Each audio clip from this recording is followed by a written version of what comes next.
Welcome back to Fashion here. Time for my preview for the inaugural Misano Formula E ePrix.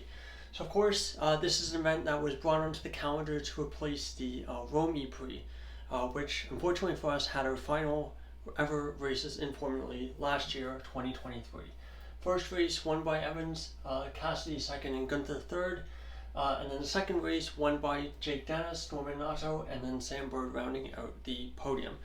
Of course, basically the reason that was given for why the Rome ePrix was canceled, despite the fact that it was a very popular event, fan favorite, had been on the calendar for quite a while, was because of safety concerns, because of numerous crashes that we had through the weekend at the, I guess at this point now, infamous turn 9, a really high-speed corner, very bumpy, and it was apparently unsuitable for modern Formula E, I guess.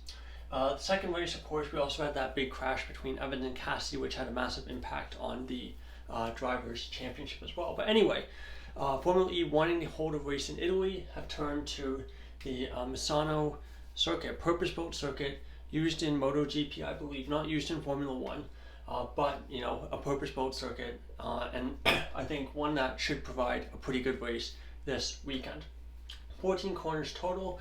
Your best spots to make an overtake, in my opinion, are perhaps turn 1, 2, turn 7, turn 8, and possibly even turn 12 if you can follow through that sequence of high-speed corners. So overtaking should be fairly easy. There should be lots of good spots to make an overtake.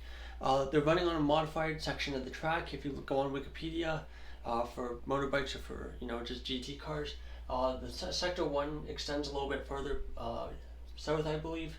I don't know the orientation of the circuit, of course, but basically it extends a bit further down. So basically they're using a shortcut, which I think is just fine.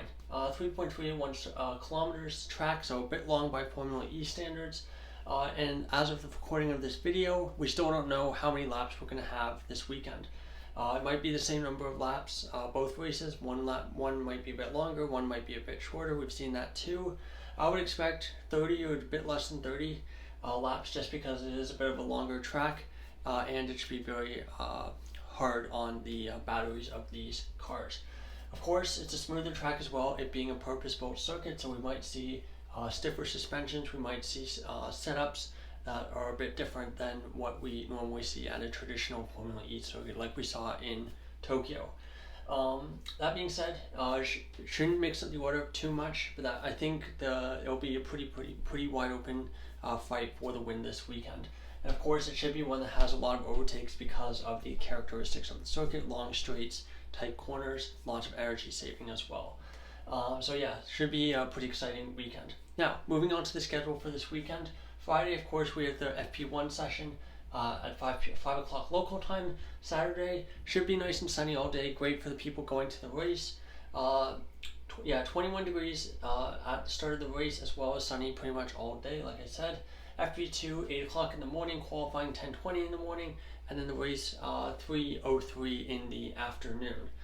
Sunday's race should be a little bit warmer, 22 degrees and sunny again. FP3, 8 o'clock, qualifying 10:20, and then the race again 3:03 p.m.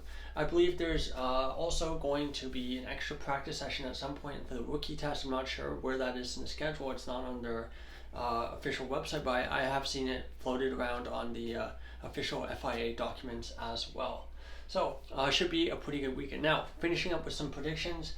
I know there's two races this weekend, but I'm just going to go with one set of predictions.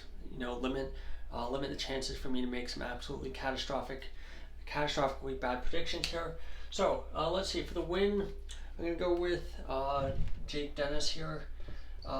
Has looked quite good the last couple of races. Sao Paulo looked like he could have won that race, but battery derating issues towards the end. Track conditions this weekend should be a bit cooler, so shouldn't have those same issues. And yeah, I shouldn't have to worry about struggling through qualifying, which is something that the Andretti's have had issues with this year. Now, running out the podium, second and third, bit of a tough one. I'm going to go with championship leader Pascal Wehrlein, just because, I guess. And third, I'm going to go with a driver who's been in excellent form at the moment, and that is Max Gunther, your winner last time out in Tokyo. For Gunther as well, cars look much better since they took that gearbox penalty in Sao Paulo. So again, should be in pretty good shape but this is going to be a track that should be pretty hard on energy, and I'm not entirely sure if the Maserati powertrain, basically the DS powertrain, is up to par with kind of your Porsches, your Jaguars. Jaguar I don't have on the board. I'm not sure how strong they're going to be this weekend.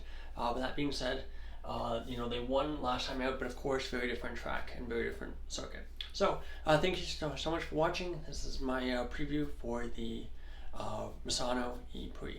Goodbye.